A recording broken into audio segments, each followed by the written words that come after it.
On the eve of India's 75th Independence Day, Mahindra declared war on every other car maker in the country, everything from hatchbacks to large SUVs and everything in between, with the announcement of this, the XUV700, which partly replaces the XUV500, but the key little piece of information that came out was the price tags. Starting at 12 lakh rupees for the base variant with the 200 horsepower petrol engine, going up to 15 lakhs for the second from top AX5 variant, which is crazy. So basically, price is a very key weapon in the XUV700's arsenal to win over the Indian market, but it needs to have a few more key weapons.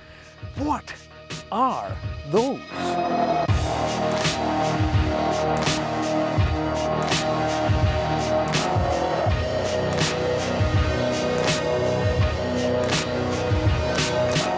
Presence. Now, as the name suggests, the 700 is a step up over the 500. And in that regard, to give it more presence, it is bigger, it is longer, so it's a sizable car, and this change in proportions just makes the lines flow better. It looks more mature. The lines are softer and cleaner, so it may not look as striking as the XUV500, but it is big enough to look confidently straight at its rivals.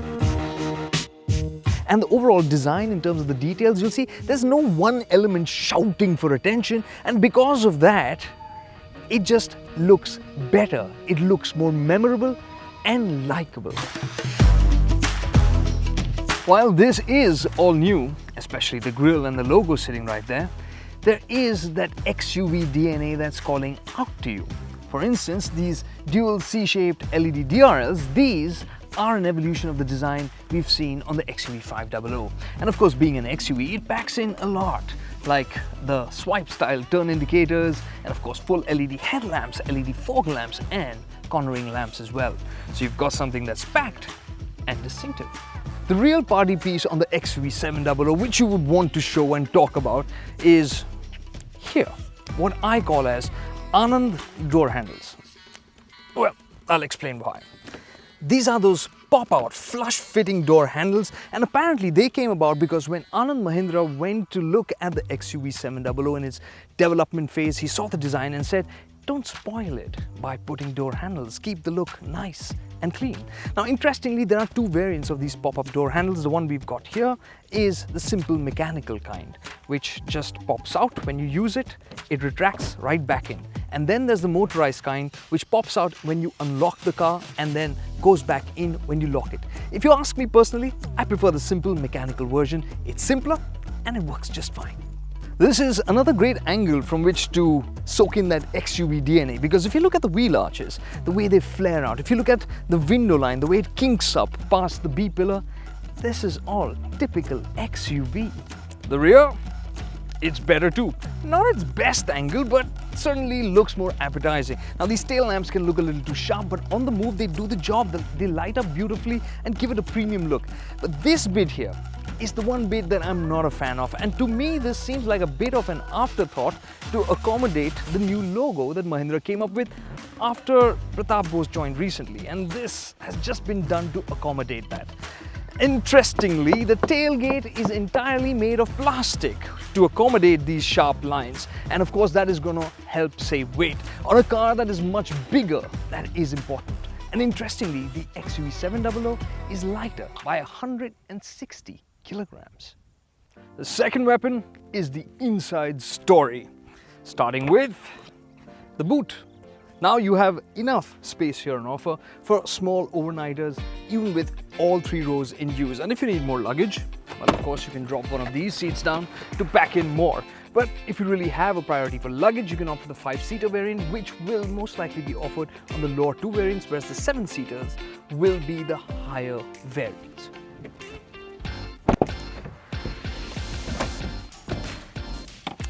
Easy.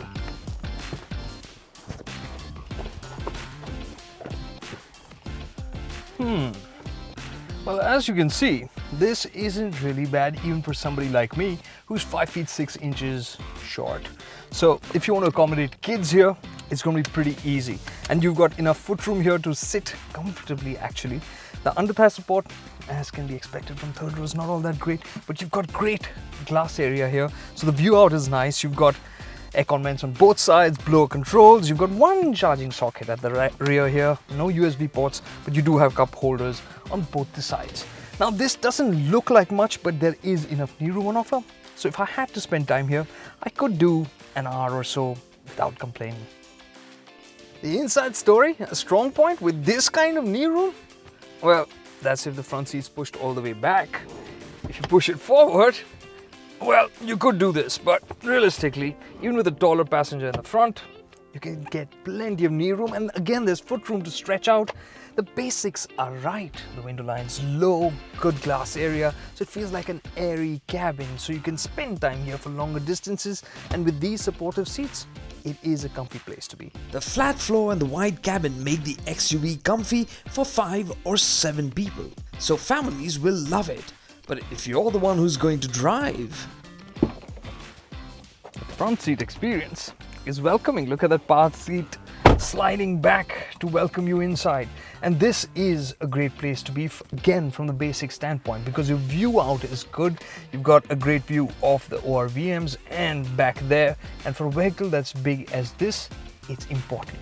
It makes you feel more comfortable. The seats supportive. And if you look at this cabin, it's such a mature looking cabin. Nothing feels overdone. In fact, the materials that you can see here, soft touch finish here, really nicely done, the stitching. Now this may be hard plastic here, but it all looks like quality stuff. And don't miss this cool little wood finish here, which gives it that richer feel. And of course the switches for your powered seat right here. So the front seat experience in the XUV700 certainly is a big step forward. Simple, with the basics hitting the spot, the XUV will treat you well in every row. Weapon 3, the features list. Now, I'm not just saying it because it's long, it's because it's really well spread out. If you look at the base MX variant, that gets an 8-inch touchscreen system and a 7-inch digital display for the driver. That's the base. And then if you step up to the AX3, you get a few more goodies like this, the Adreno X system with the two 10.25-inch displays, which are super crisp.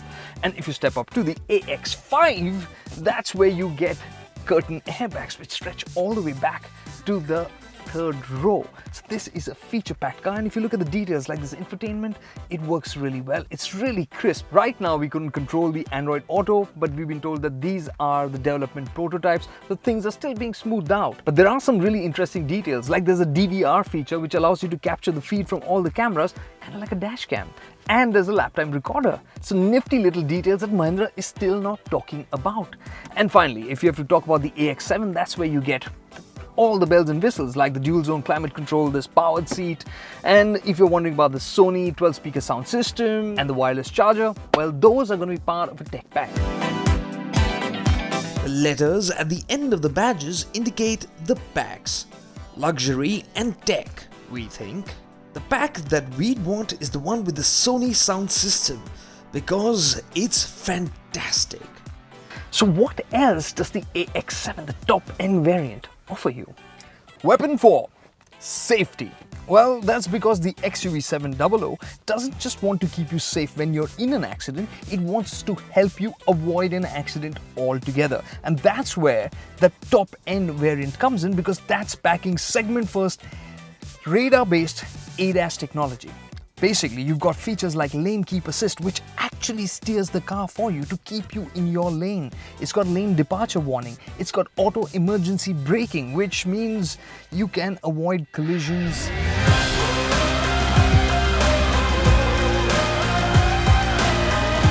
And then when you start driving the XUV700, you realize that the ADAS tech actually works in Indian conditions. So like when you don't have proper lane markings, it still senses the edge of the road and steers you in the right direction. So it feels helpful, not annoying.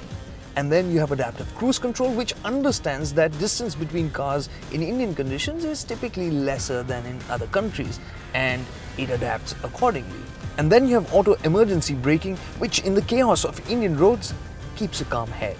So this is tech that seems, on the basis of our first interaction here, to work in our conditions and is properly helpful. Now this is going to be offered with the manual transmission options and the automatic, with the automatics of course getting a greater degree of control and helpfulness. And of course, electronic safety aids include ESC and all the add-ons with it like hail hold, secondary collision mitigation, and well, in terms of airbags, you get 7 on the top end variant, including a knee airbag. Weapon 5 is power. Power because you have choice. There's petrol, there's diesel, manual, automatic, and all-wheel drive as well. The one that we're driving right now is the 200 horsepower petrol, and this is one smooth customer. It's got good amount of grunt, which means whether you're planning overtakes, it just doesn't break a sweat. It gets going easily and smoothly. If you want to hustle it, the gearbox might feel a bit slow, but it is smooth, but you've got the grunt from the engine to make up for it. For the record, that's 380 Newton meters of torque. I wonder how quick will it be? But the bigger question is just how thirsty will it be? The heavier Thar returns about 9 to 12 kilometers per litre with the same engine, albeit in a lower state of tune. The diesel comes in 2 states of tune, 156 PS for the lower MX variant, but the one that we drove was the 185 PS version with the 6-speed manual gearbox. And this engine is really easy to use. It's got good torque right from low revs, so driving it around really isn't a hassle. There's one little bit that's a little bit clumsy, and that is the clutch. It's a really long travel clutch, but I'm guessing most people would want the automatic any which ways. And to make this diesel engine more exciting, it gets drive modes. There's zip, zap, zoom, and Rajesh. Well, it's called custom actually, but I'm calling it Rajesh because, like the door handles which were suggested by Anand Mahindra, the custom mode was suggested by the Badda Sahab of Mahindra & Mahindra, which is Rajesh Jachurikar. Sorry sir. Let's stick to the driving modes. The zip mode is basically for your calm commuting within the city. When you use the zap mode, the steering weighs up, responsiveness improves, so that's for when you're in a bit of a rush. And the zoom mode, as the name suggests, is when you're in a proper rush, preferably out on the highway, because that's when throttle responsiveness gets really sharp. You'll get wheel spin coming out of corners if you're not careful, and all the modes also adjust the ESP, which kind of pushes the braking intervention that much further. And if you use the custom mode, that gives you one additional little bit of control, which is the settings for the air conditioning system. Weapon 6, versatility. That's down to the bones of the XUV, because this has a new chassis that is way stiffer than before. It's got upgraded suspension design and components. So you have FSD dampers, which are basically meant to tune out a lot of the roughness or the imperfections, and you have a multi-link suspension at the rear. And what you get with that is a vehicle that you aren't fighting with anymore, because this just tackles road surfaces with so much more confidence. It doesn't get upset over bumps. It doesn't feel twitchy at higher speeds. This is a confident machine and something that you will enjoy spending time traveling with. Now, when it comes to comfort, the XUV's got you covered, because that suspension can soak up big bumps with ease. It just kind of glosses over all of that. And of course, if you're looking to go off-road, there is a good amount of ground clearance on offer, but we don't have exact numbers right now. And talking about off-road, the all-wheel drive system will enable you to go further down the rough road if you choose to venture out, but it's an on-demand system, so it's primarily improving stability and enabling some rough road ability rather than being an off-road oriented setup. But there are a few chinks in the XUV's armor. For instance, the cabin experience could have been better with better sound insulation. Right now, it's good enough to be acceptable, but not good enough to make you feel absolutely cocooned. And then there's the suspension setup, which is a bit on the soft side, especially at the rear. So every time you accelerate, you can feel the squatting at the rear. If the suspension were firmer, the XUV would feel flatter and would improve its long-legged ability to the nth degree. And then there's the fun quotient. When you think of 200 horsepower, it gets your blood racing, doesn't it? But the way it handles is neat. You wouldn't call this exactly fun. For that, it would need a bit more engagement from the steering wheel and, well, a little less understeer.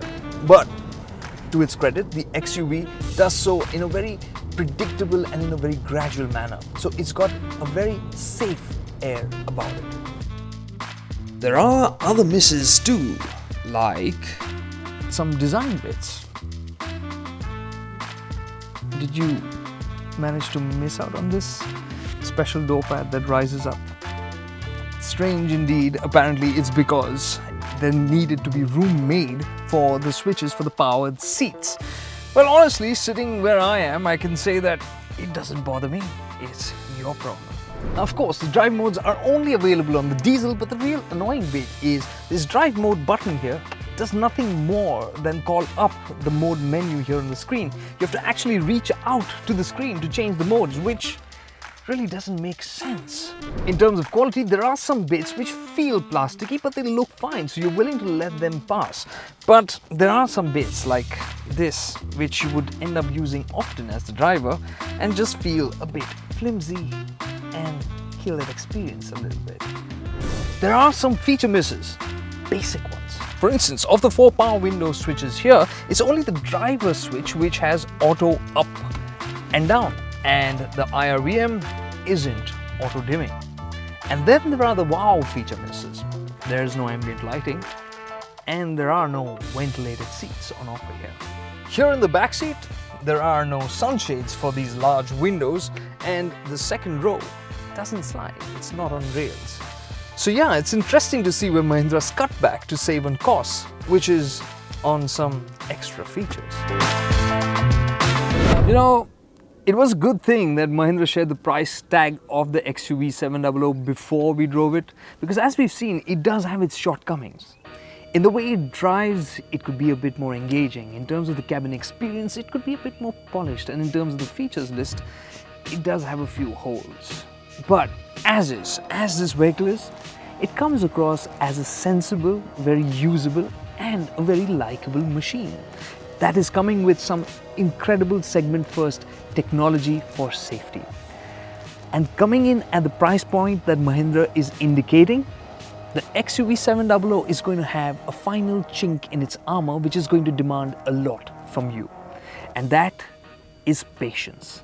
Because as likely as not, the XUV700's waiting list is going to be long, very long.